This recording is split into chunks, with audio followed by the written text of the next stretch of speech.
Hi everyone, welcome to week 3 where we're going to cover chapter 7 and 8 of your textbook.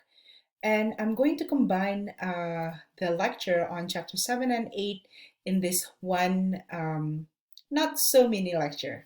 So we're going to talk about organizing and outlining the speech as well as how to write introduction, transitions, and conclusion for your speech. All right, let's start. We are going to start by talking about 3 as a magic number.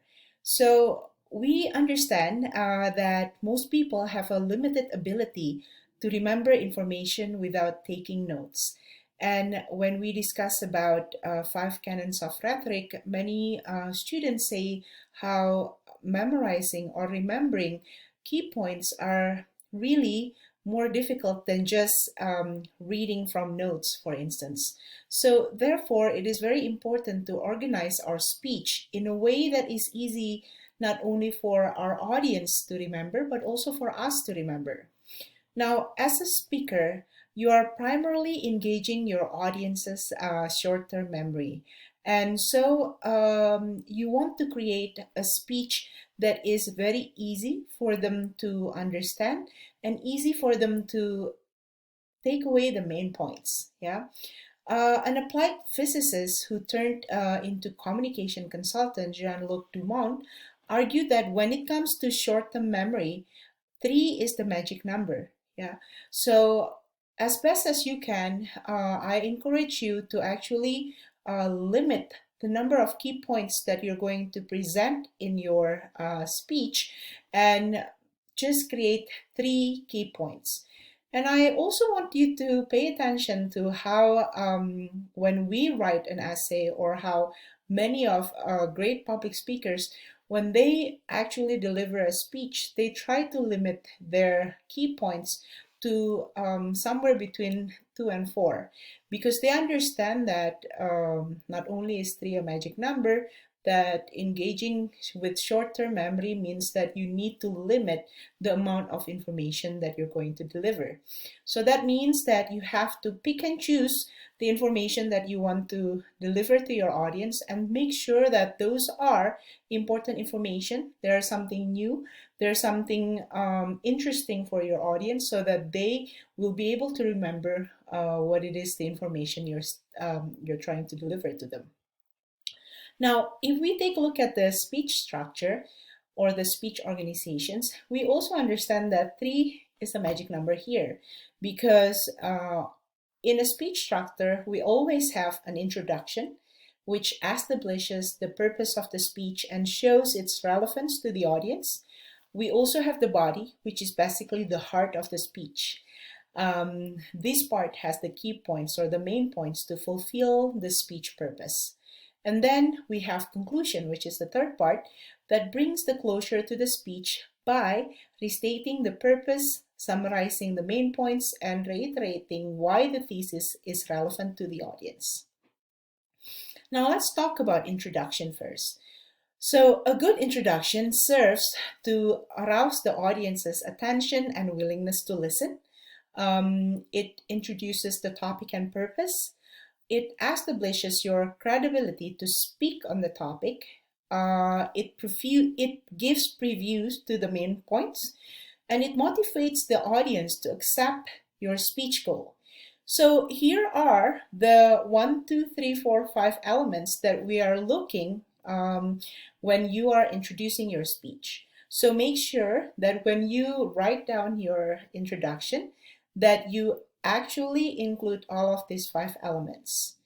This week, I also introduced to you how your speech is going to be assessed by providing you with the speech assessment tools. So I really do encourage you to take a look at the speech assessment tools so that you know all the elements that are key and that are going to be assessed in each part of your speech: introduction, body, and conclusion. Now, when we're talking about attracting the audience attention, the question is always, how can we do that? And we can do that by use a strong quotation. For instance, you have a statement by somebody who represents the topic that you are going to deliver in your speech. And you are for sure can use that quotation to to pique the interest of your audience and make them want to know more about your speech. You can also do this by telling a story. Please make sure that your story is not going to be too long, because introduction is usually only, I would say, 15 to 20% of your whole speech, because you want to make sure that you allocate at least 60 to 70% of your speech in the body and not in the introduction. So tell an interesting story that is related to the speech would be great, but make sure that you keep it short and sweet. You can also pose questions, a question that will help trigger the interest of your audience and make them think about the topic that you're going to discuss.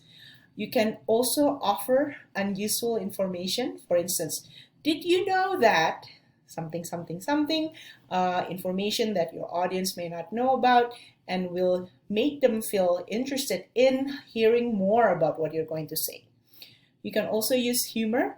If you feel or if you think that you're good at delivering a joke that is going to make your audience be interested in your speech, then by all means use that.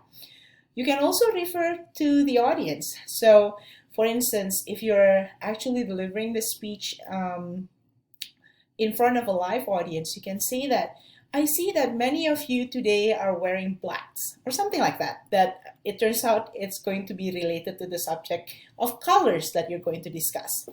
Or you're going to be able to also refer to the occasion. So we're all here today during the Labor Day, for instance, and we know what Labor Day means. It means, things are on sale, and we tend to want to go out and shop and enjoy the nice weather before cooler weather comes in, or something like that. So refer to the audience, or refer to the occasion. And these are the tips for you to be able to attract the audience attention. The next part that I talk about has to be between 65 to 70% of your speech is all about body. So body has main points, right, which expresses the key ideas of the speech. And their function is to represent each of the main elements or claims being made in support of the speech thesis. So we understand here that to figure out the main point of the speech, we must first determine the speech purpose and the thesis statement. We have talked about this last week when we were discussing chapter 4, and I do recommend you to reread your chapter 4 to make sure that you understand specifically how can you find out the general purpose, the specific purpose of your speech. And I do want you to be aware that we are going to enter writing about informative speech to prepare for the speech that you're going to deliver. So think about that purpose. For instance, the purpose is to inform your audience about something, and the specific purpose is to inform them about whatever specific purpose that you have in mind. So as I'm going to assign you to start thinking about your topic proposal for your informative speech, I want you to keep that in mind, that the purpose of your speech is to inform and not to persuade your audience to agree with you or to do or to take some action. So remember that when you're thinking about a topic for your informative speech, think about what is it that you're interested in and you're passionate about, and that you want to inform and share that information with your audience. The next one is that not only does the body have the main points or the key points of your speech, but it also carries the supporting points, and it represents the supporting material or evidence you have gathered to justify the main points. It also have transitions, which is something that we tend to neglect when we're talking about when we're delivering a speech. But the truth is, transition is very important because it provides you with it provides your audience with signals from you on where you want to move from one point to another, right? So we understand that transitions are words, phrases, or sentences that tie the speech ideas together and enable the speaker to move smoothly from one point to the next. I always tell my audience or my students that when I'm thinking about transitions, I'm thinking about turn signals. Like when you're driving, when you want to turn right or when you want to turn left, you always turn on your turn signal. Now that transition is that important turn signal because, for instance, if you want to move from one point to another point without transitions, your audience might be confused. Wait, I thought you were talking about point A. How is it suddenly you're in point B?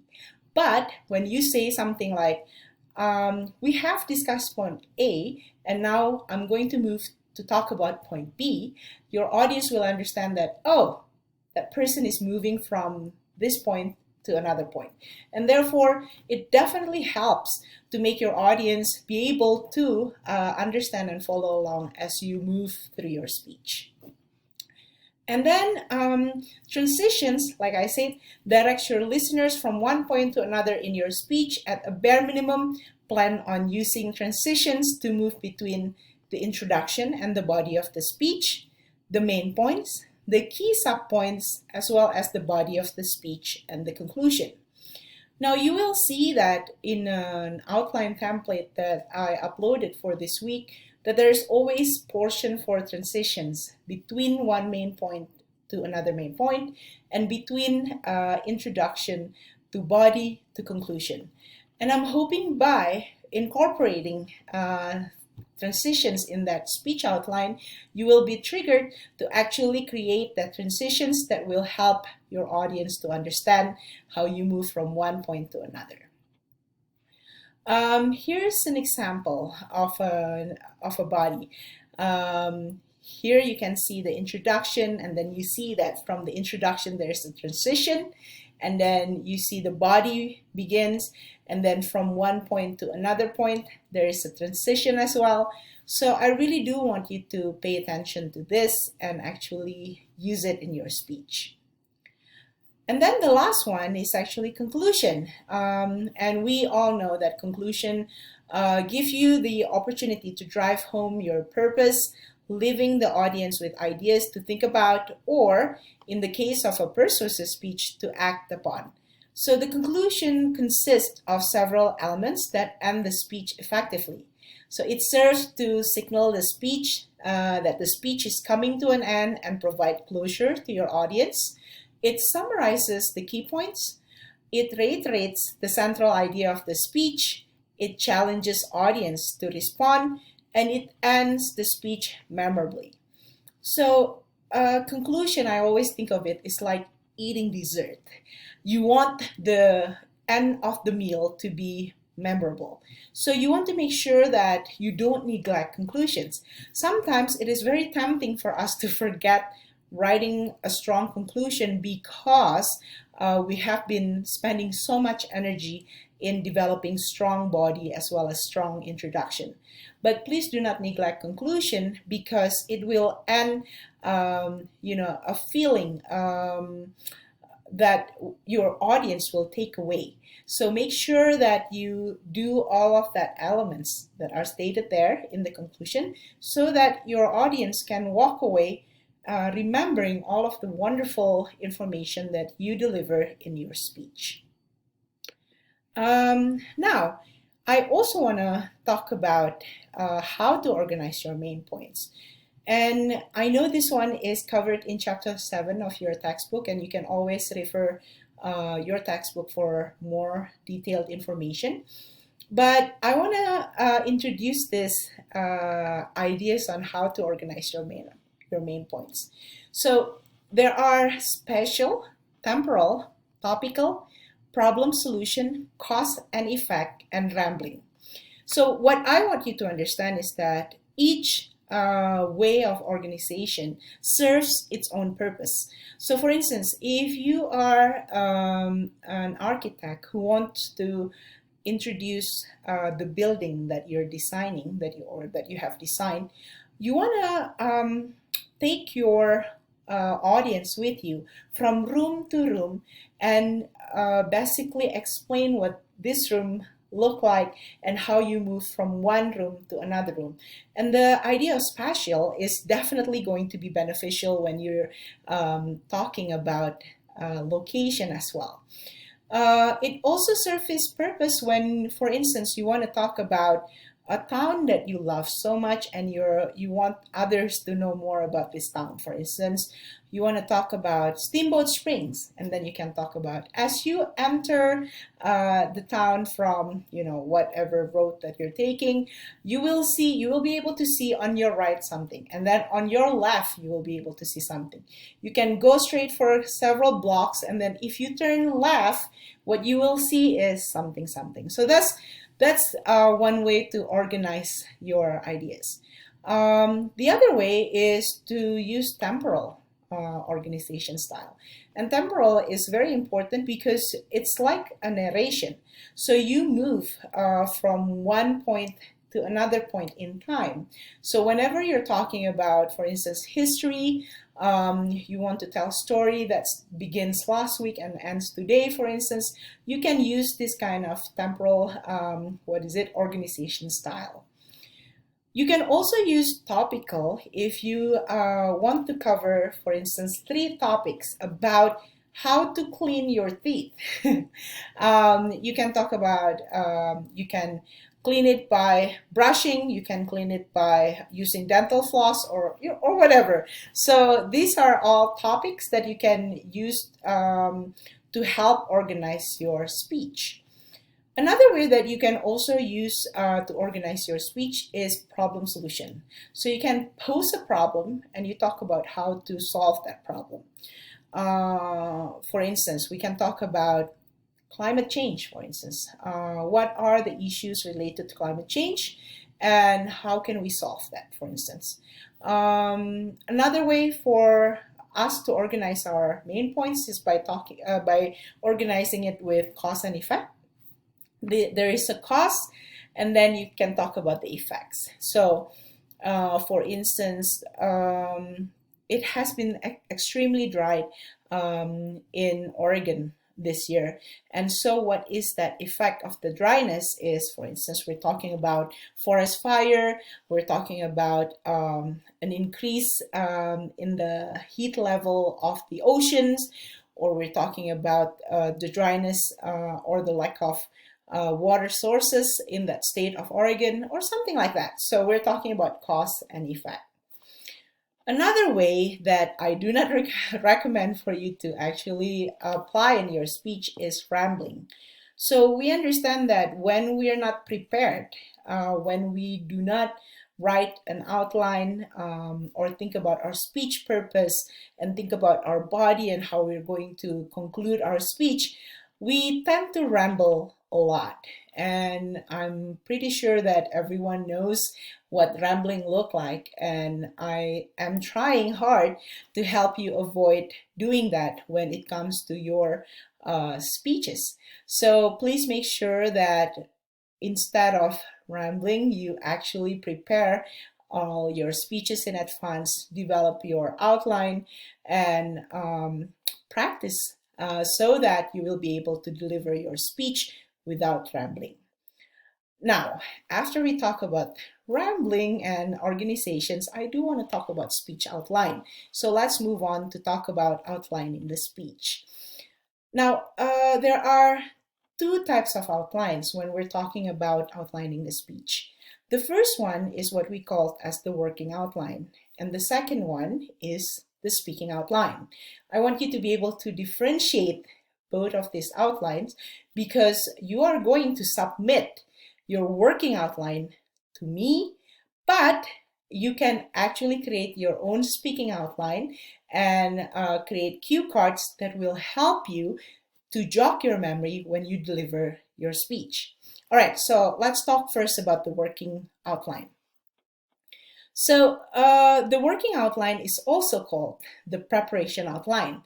And the purpose is to organize and firm up main points and using the research you've gathered to develop supporting points to substantiate them. And when it is completed, the working outline contains your entire speech, organized and supported to your satisfaction, and it also includes authorial credit and citations. In other words, the preparation outlines is basically the script of your speech. You write it down in full sentences as if you're writing down an essay. Only every section is highlighted. So the introduction, and then what are the elements of the introductions, and then the body, and what are the elements in the body, including the transitions and all that, and then the conclusion. So outlining the speech for the preparation outline, I actually have uploaded the template, the informative speech outline template for you to use when you're thinking about writing your speech for your informative speech. And this will help you to write down the script for your speech. However, I do want you to know that you are not encouraged to take your full script or the preparation outline with you when you're delivering your speech. Why? Because if you have your preparation outline with you, you tend to just read the outline and forget about the connection that you need to build with your audience. Therefore, it is important for you to create a different kind of outline when you're speaking. And that is what we call as the speaking outline, or it can also be called as a delivery outline. It is the one that you will use when you are practicing and actually presenting the speech. It contains your ideas in condensed form, and it is much shorter or briefer than working outlines or the preparation outlines. I do want you to avoid using full sentences in your speaking outline so that you won't be tempted to read the whole outline. However, there are a few exceptions, such as quotations from others, statistics, and other important facts or details that you should be written word for word.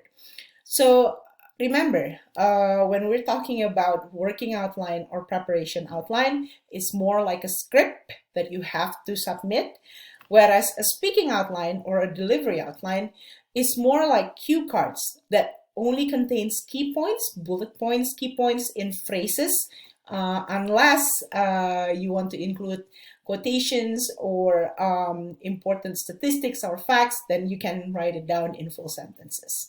Now, again, the speaking outline is there to help you jog your memory, but it is not intended for you to read your whole, outlines so that you forget to connect with your audience. That's why the speaking outlines are always written in phrases, because it's not meant to be read, but instead it is meant to help you jog your memory. Okay. I hope my explanation is clear, and I'm now going to move on to talk about the lecture check questions. So for this week, I have 3 questions that you need to answer. And these 3 questions basically cover Chapter 7 and Chapter 8. And instead of splitting them into questions that you need to, answer on Wednesday and the other one answer on Sunday, I'm just grouping them all and wanting you to answer them by Sunday. And don't forget that you need to also